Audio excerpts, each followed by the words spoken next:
اس کا صرف اور صرف ایک مقصد ہے کہ میں اپنی قوم کو آگاہ کرنا چاہتا ہوں کہ جس طرح ہماری معیشت تیزی سے نیچے جا رہی ہے، اگر اس ملک کے اندر سیاسی استحکام نہ آیا، مجھے یہ خوف ہے کہ یہ ادھر پہنچ جائے گا کہ اس کو کنٹرول کرنا، اس کو پھر گرنے سے روکنا سب کے لیے مشکل ہو جائے گا۔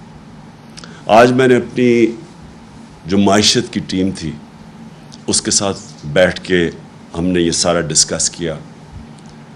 اس کے بعد ہم نے وہ بھی دیکھے جو کہ IMF نے رپورٹ پاکستان کی اکانومی کے اوپر دی ہوئی ہے، ورلڈ بینک وہ کیا کہتا ہے کہ پاکستان کی اکانومی کس طرف جا رہی ہے، اور پھر ہم نے اپنے ماہرین نے بیٹھ کے ڈسکس کیا۔ تو میں نے اس لیے آج فیصلہ کیا آپ سے بات کرنے کا کہ مجھے اب یہ خوف آ رہا ہے کہ یہ حکومت کے پاس اب کوئی طریقہ نہیں ہے کہ اس معیشت کو گرنے سے روکنے کا۔ اور مجھے جو دوسرا خوف آ رہا ہے کہ یہ جتنی دیر تک یہ اب اس طرح کا سیاسی استحکام نہیں آئے گا، یعنی جو پولیٹیکل سٹیبلٹی، جب تک وہ یہ نہیں آئے گی، مجھے اب یہ خوف ہے کہ یہ معیشت کسی صورت اب استحکام پہ نہیں کوئی نہیں پہنچا سکتا۔ جو اس وقت حکومت بیٹھی ہوئی ہے، اس کی کریڈیبلٹی نہ پاکستان کے اندر رہی ہے نہ باہر رہی ہے۔ ان کی خاص طور پہ جو پاکستان کی فائنینشیل مارکیٹس ہیں ان کے اندر کوئی کریڈیبلٹی نہیں رہی۔ انہوں نے جو ساری قوم کو کہا تھا کہ جیسے ہی IMF کا فیصلہ ہو جائے گا تو ایک دم اکانومی سٹیبلائز ہو جائے گی، روپیہ بھی گرنے سے رک جائے گا بلکہ روپیہ مضبوط ہوتا جائے گا۔ ساری قوم کے سامنے آج حالات ہیں۔ IMF کی ساری کنڈیشنز مانی انہوں نے، تاریخی مہنگائی ہوئی پاکستان میں، جو میں بھی آپ کے سامنے باقاعدہ بتاؤں گا کہ آج اس پاکستان کی عوام کے اوپر کیا گزر رہی ہے۔ جس طرح کی آج مہنگائی ہے، یہ پاکستان کی تاریخ میں اتنے تھوڑے وقفے میں اتنی زیادہ مہنگائی نہیں ہوئی۔ تو مہنگائی بھی کر دی IMF کے کہنے پہ ساری، جو میں ابھی آپ کو بتاؤں گا، بجلی کدھر گئی، پٹرول ڈیزل یہ کدھر سے کدھر گئے پچھلے 5 مہینے میں۔ IMF کا پروگرام بھی آ گیا، لیکن روپیہ ابھی بھی گر رہا ہے اور یہ گرتا رہے گا جب تک کہ اس ملک کے اندر پولیٹیکل سٹیبلٹی نہیں آتی۔ آج اگر الیکشنز ڈیلے کرتے جائیں، کہیں کہ جی ہم کوئی بہانہ مار دیں کہ جی یہ ہے وہ ہے سیلاب ہے الیکشن نہیں ہو سکتا، جو بھی آپ جو بہانہ ماریں، صرف اور صرف پاکستان کو نقصان ہو رہا ہے۔ اگر کوئی یہ سمجھتا ہے کہ ہمیں نقصان ہو رہا ہے، الیکشنز ابھی نہیں ہو رہے، تو میں اپنی ساری قوم کو کہنا چاہتا ہوں، یہ میں دعویٰ کرتا ہوں، 70 سال میری عمر ہونے والی ہے انشاءاللہ اگلے مہینے، میں یہ دعوے سے کہتا ہوں کہ پاکستان کی تاریخ میں کبھی کسی پولیٹیکل پارٹی کی وہ مقبولیت نہیں تھی جو آج تحریک انصاف کی ہے۔ میں یہ دعویٰ کرتا ہوں کہ سارے پاکستان کے اندر اگر ایک فیڈرل پارٹی ہے جو سارے پاکستان کو اکٹھا رکھ سکتی ہے، وہ تحریک انصاف ہے۔ پورے حربے استعمال کیے جا رہے ہیں، یہ لوگ جو اوپر بیٹھے ہوئے ہیں، یہ جو اس ملک کے بڑے بڑے مجرم اوپر بیٹھے ہوئے ہیں، 60% کیبنٹ ضمانت کے اوپر ہے، پرائم منسٹر کو سزا ہونے والی تھی یہ FIA کیس کے اوپر، یہ وہ لوگ اوپر جو بیٹھے ہوئے ہیں، ان ساروں کو اب سمجھ آ گئی ہے کہ یہ جو تحریک انصاف کی مقبولیت ہے اب اس کو مقابلہ نہیں کر سکتے۔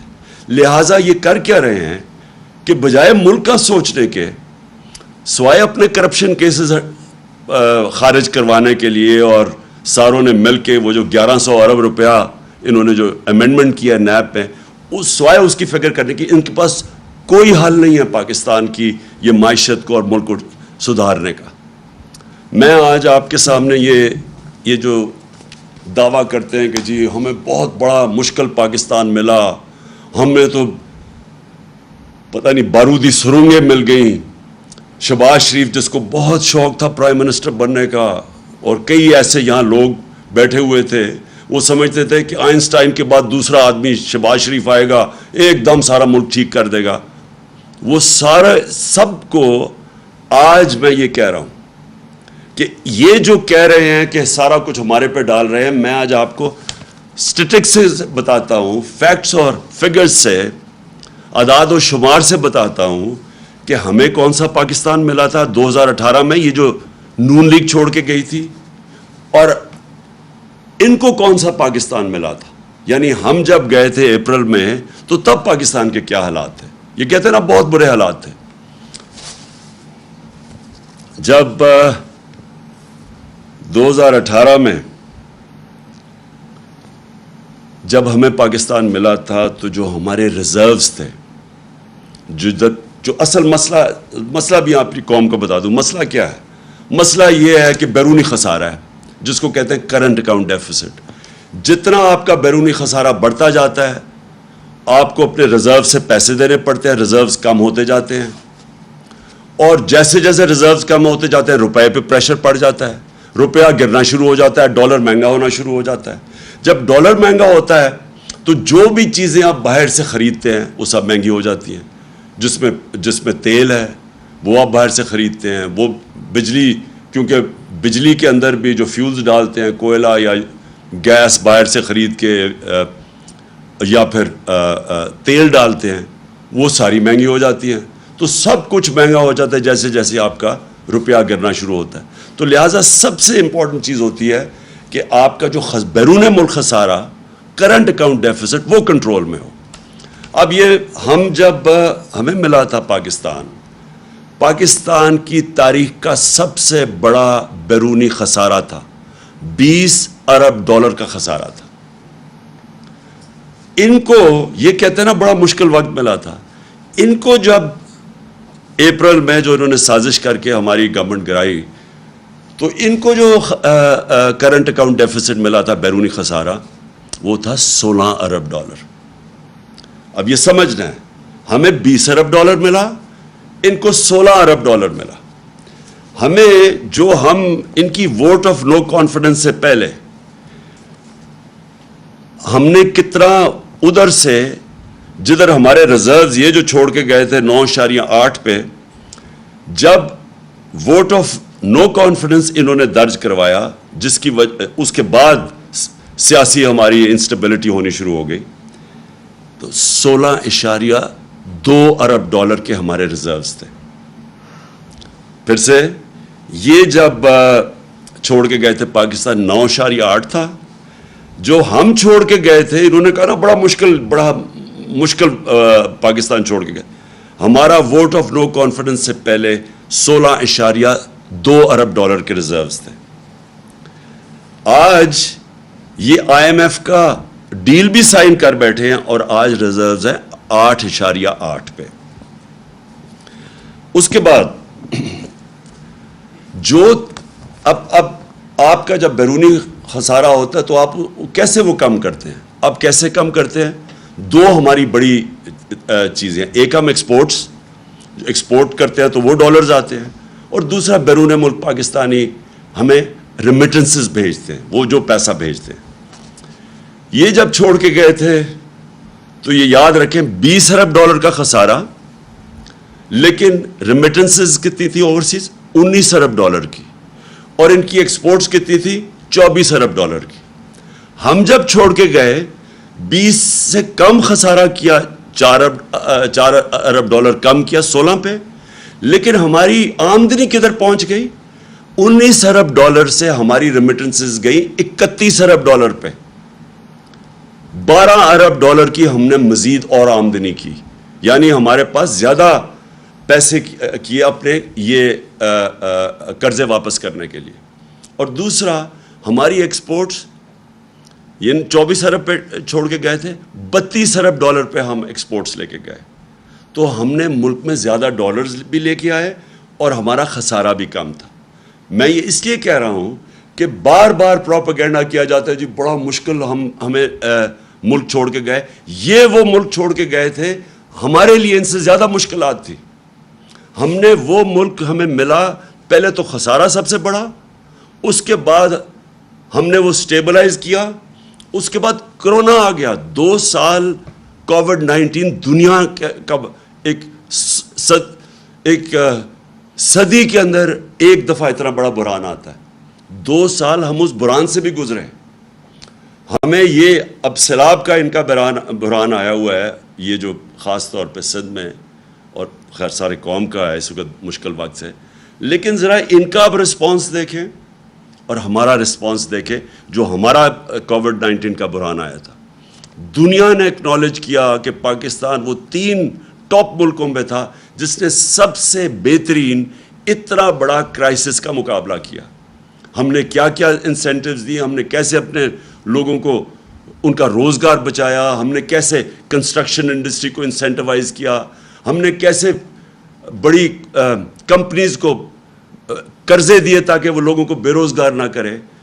سارے برِ صغیر میں جس ملک میں نے سب سے زیادہ روزگار دیا کووڈ-19 کے بعد وہ پاکستان تھا، اور یہ ورلڈ بینک کی رپورٹ ہے.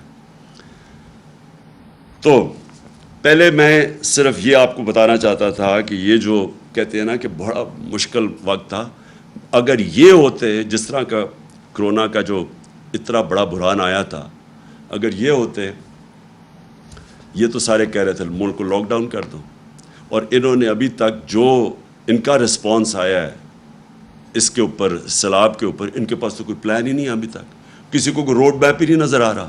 صرف ایک ہی روڈ میپ نظر آ رہا ہے کہ پیسے مانگ رہے ہیں دنیا سے کہ جی ہمیں کسی طرح پیسے دے دو. وہ جو سیکرٹری جنرل یونائٹڈ نیشنز کا آیا تھا، اس کا وہ کپڑا ہی، وہ بازو نہیں چھوڑ رہا تھا شہباز شریف کو کہ پیسے مل جائے. ان کے پاس تو اور کوئی پلان ہی نہیں نظر آ رہا. کیا یہ ملک کو آرگنائز کر رہے ہیں؟ کیسے ڈیل کر رہے ہیں؟ دوسری چیز، جب ہم چھوڑ کے گئے تھے، بلکہ جب ووٹ آف نو کانفیڈنس آیا تھا، تو ایکسچینج ریٹ پاکستان کا جو روپیہ تھا 178 روپے کا ڈالر تھا جب ووٹ آف نو کانفیڈنس انہوں نے کیا. آج ہے 236 روپے کا. کون سا اتنا قیامت آئی تھی کہ 178 روپے سے 236 پہ پہنچ جائے. اس کے بعد میں ذرا قوم کو اب بتا رہا ہوں کہ بجلی کتنی تھی. 16 روپے یونٹ تھی جب ہم چھوڑ کے گئے ہیں. 16 روپے یونٹ بجلی تھی. آج انہوں نے وہ بجلی پہنچا دی ہے 36 روپے پہ، اور اس کے اوپر جب ٹیکس لگتے ہیں تو لوگوں کے پاس جو بل آ رہے ہیں وہ دگنے سے بھی زیادہ آ رہے ہیں، اور یہ ہر انسان کو ہٹ کر رہا ہے. یہ عام سفید پوش کو بھی ہٹ کر رہا ہے، یہ انڈسٹری کو بھی ہٹ کر رہا ہے، یہ ٹیوب ویل پہ بھی ہٹ کر رہا ہے. یہ ہر جگہ اس وقت یہ جو بجلی کے انہوں نے بڑھائے ہیں دگنی سے بھی زیادہ کر دی. اس کے علاوہ لوڈ شیڈنگ ہے، یعنی ایک تو بجلی مہنگی ہو گئی، اس کے علاوہ لوڈ شیڈنگ. کدھر گئی بجلی؟ یعنی بجلی غائب تو نہیں ہوگی. مقابلہ کا موازنہ کر لیں ہمارے میں اور ان کے دور میں کہ بجلی کتنی تھی. اب پیٹرول، میں بڑی بڑی چیزوں کی بات کر رہا ہوں جو کہ عام آدمی کو ہٹ کرتی ہے. جب ہماری حکومت تھی، عالمی منڈی میں تیل کتنے کا بک رہا تھا؟ $103 کا. عالمی منڈی میں $103 کا تیل مل رہا تھا، اور ہم کس قیمت پہ پٹرول دے رہے تھے؟ 150 روپے لیٹر. ہم کس قیمت پہ دے رہے تھے ڈیزل؟ 146 روپے لیٹر. آج کتنا ہے؟ آج عالمی منڈی کے اندر تیل $103 سے آ گیا $93 پہ. $10 کم ہو گیا. اور یہ کتنے پہ دے رہے ہیں آپ آج ڈیزل اور پٹرول؟ ڈیزل دے رہے ہیں 146 روپے. 100 روپیہ مہنگا ہو گیا ہے 146 روپے لیٹر پہ. اور پٹرول دے رہے ہیں 236 روپے لیٹر. انٹرنیشنل منڈی میں کم ہو گیا ہے، لیکن یہ پٹرول 150 سے گیا ہے 236، ڈیزل 146 سے گیا ہے 248 پہ. اور گیس کی قیمتیں ابھی بڑھ رہی ہیں، اور IMF کہہ رہا ہے کہ یہ 250% بڑھیں گی سردیوں تک. جو عام آدمی کو اس وقت سب سے زیادہ تکلیف ہو رہی ہے وہ آٹا ہے. آٹا